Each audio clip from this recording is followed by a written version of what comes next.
Katherine. Thanks for coming. Totally. Thank you for having me. I appreciate you for coming to share your songs, talk about the story behind them, what they mean to you, and playing them. Tell me about Artemis, the meaning behind that song. I was reading, when I wrote it, a book called No Death, No Fear by Thich Nhat Hanh. And it's about loss. And he's proposing this thing where, again, terrible at paraphrasing things, but that there's no death, there's no coming and going. There is just like the conditions were there, and then they aren't there.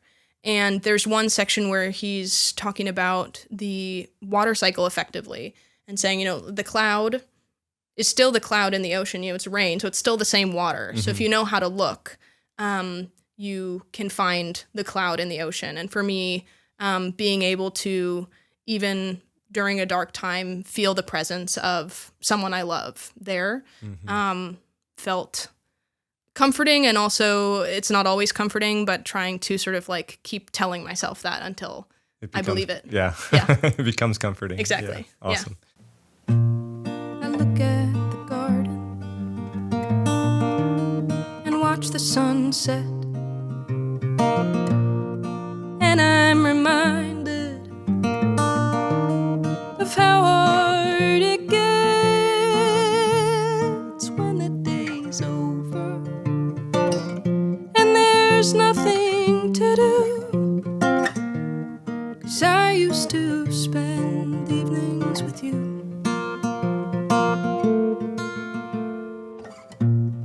If I look closely, I see a cloud. It looks like a sheep to me, or maybe a crown. It's hard to see clearly now that you're gone. I close the curtains and turn the light on.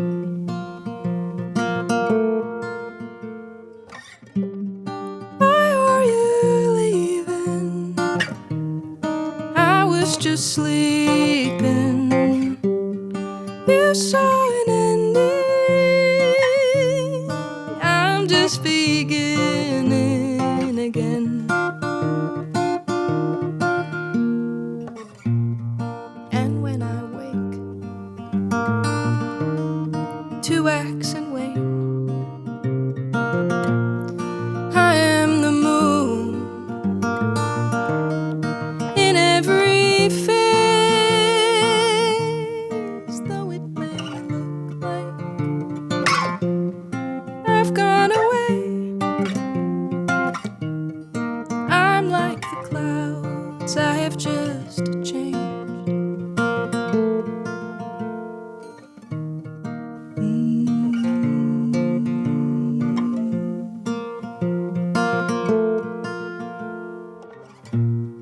Draw back the curtain,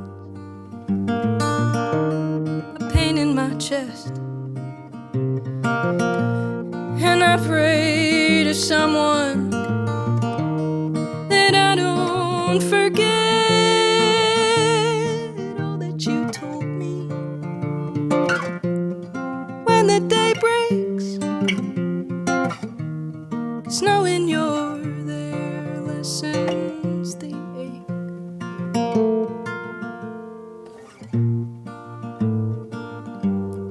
When the night's dark, you're still with me.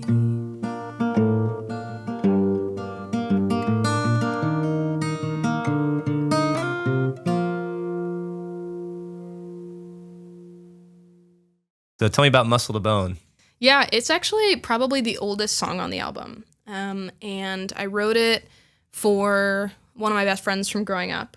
And we had all just graduated college and all moved to different cities.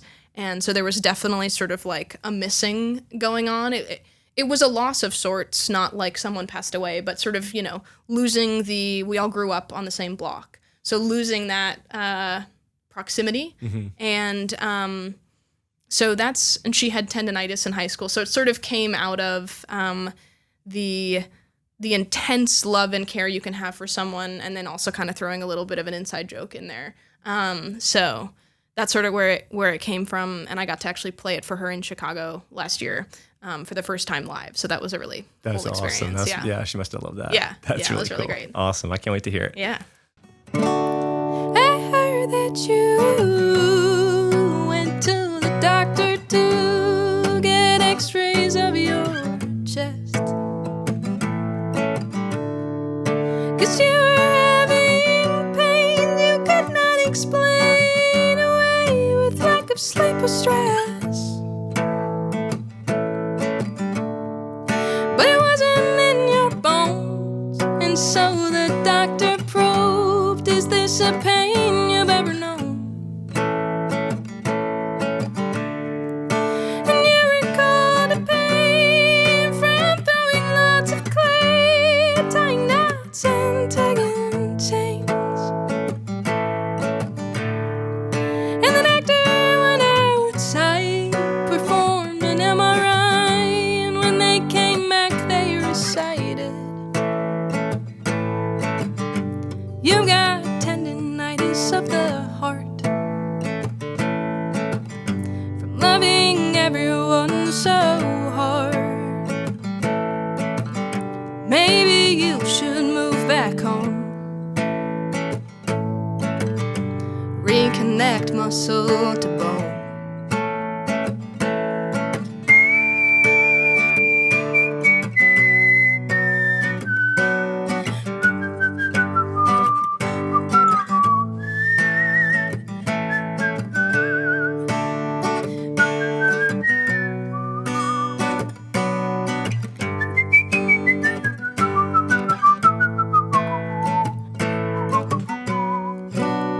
And the doctor warned you might infect the ones you love. You've got tendinitis of the heart, loving everyone so hard. Maybe you should move back home, reconnect muscle to bone. And we've got tendinitis of the heart from loving one another so much when we are apart. Maybe we should all just move back home, reconnect muscle to bone, reconnect muscle to bone. I think that one's my favorite. That one just hits. There's something about it.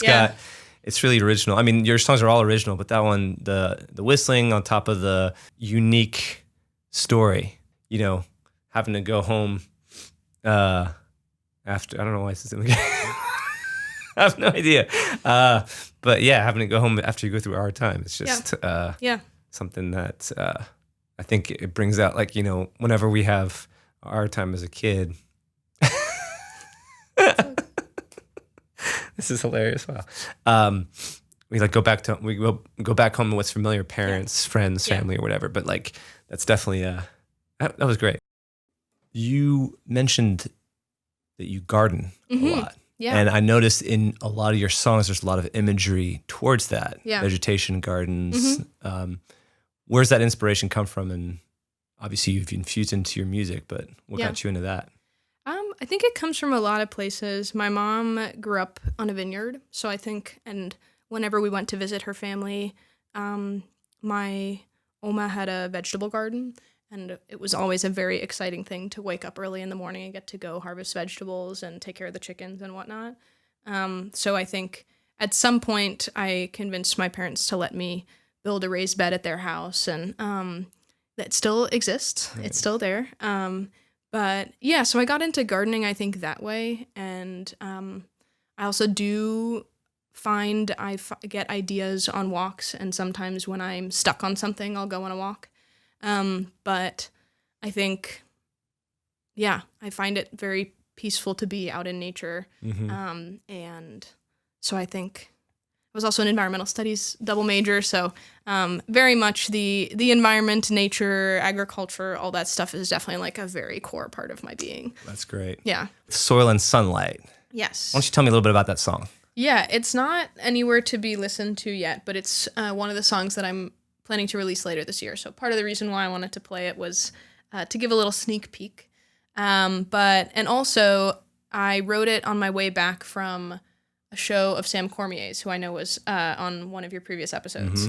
And so he, during the show, had said something, and I'm paraphrasing and also kind of throwing in sort of my interpretation, but talking about the way that as you're growing as an artist or in any field, as you're kind of growing your career, how that sometimes changes people. And thinking about all of these sort of like internal and external voices that are telling you what you need to do, what you should be doing, how you could be better, how someone's better than you. Again, that's kind of more my interpretation or my like adding on to what he was saying.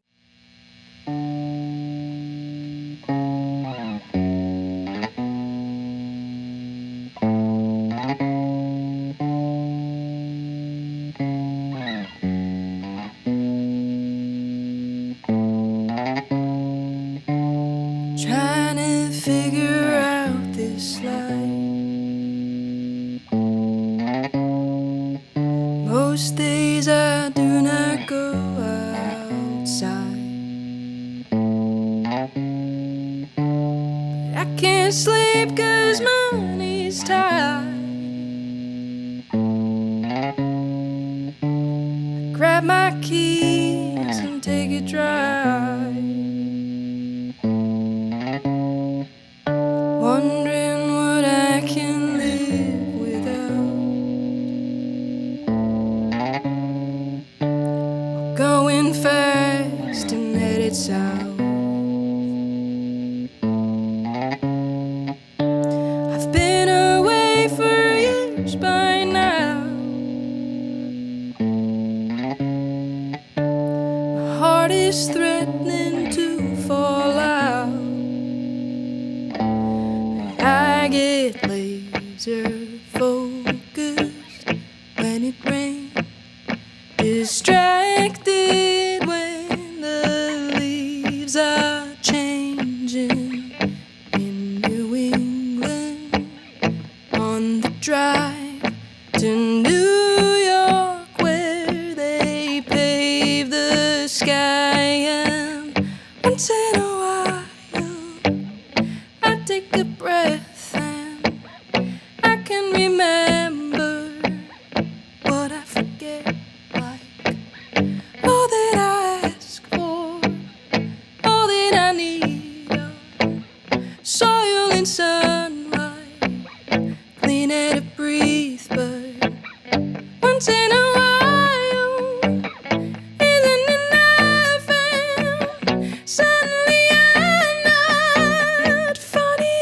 enough. Breathe, soil and sunlight, clean air to breathe. Am I too selfish? Am I too mean to breathe? Soil and sunlight, clean air to breathe. Should I have stayed? Is she better than me? Breathe. Soil and sunlight, clean air to breathe. I hate the city, I need to leave, 'cause I need the earth and vitamin D. But am I deserving, and what does that mean? I need the earth and vitamin D. But am I deserving, and what does that mean?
So who are your big musical influences?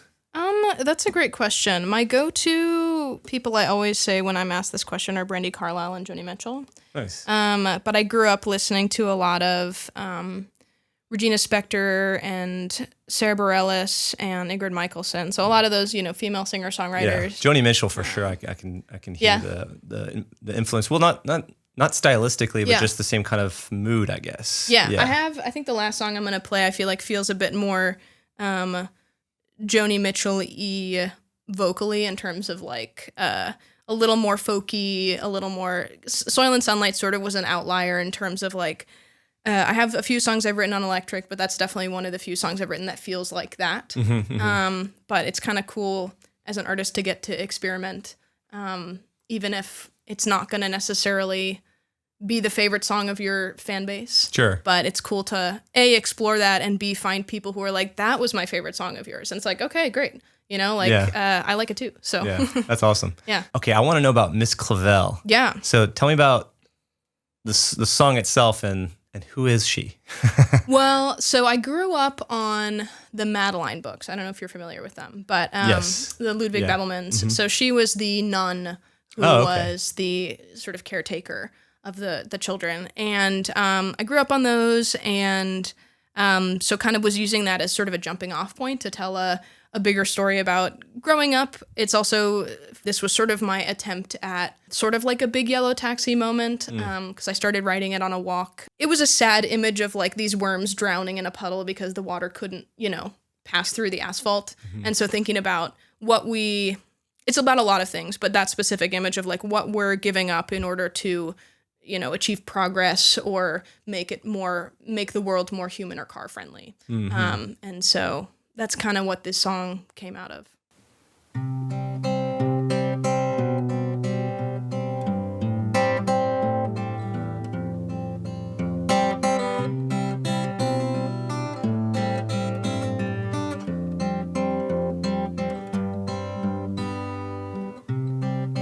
Miss Clavel doesn't live there anymore.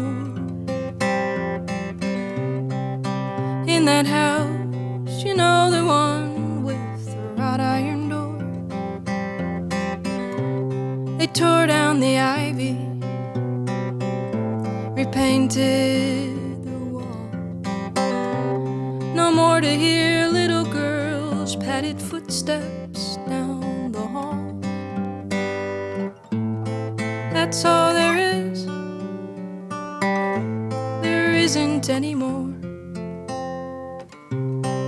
The Spanish ambassador's son is on his own again, with no one to teach him the good, reform the bad hat within.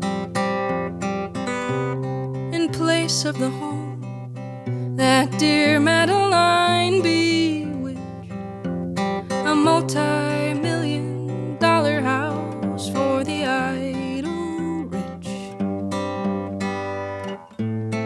That's all there is. There isn't any more. We're running fast on streets with cracks in them. We're running faster to fill them in with plaster.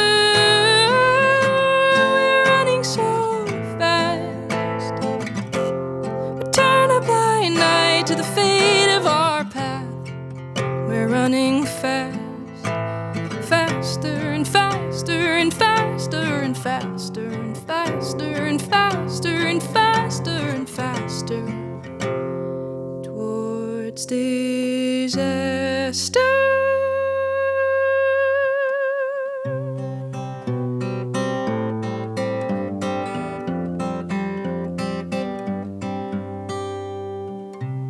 Something's not right. Something's quite wrong when we destroy the greenery to appease the throngs,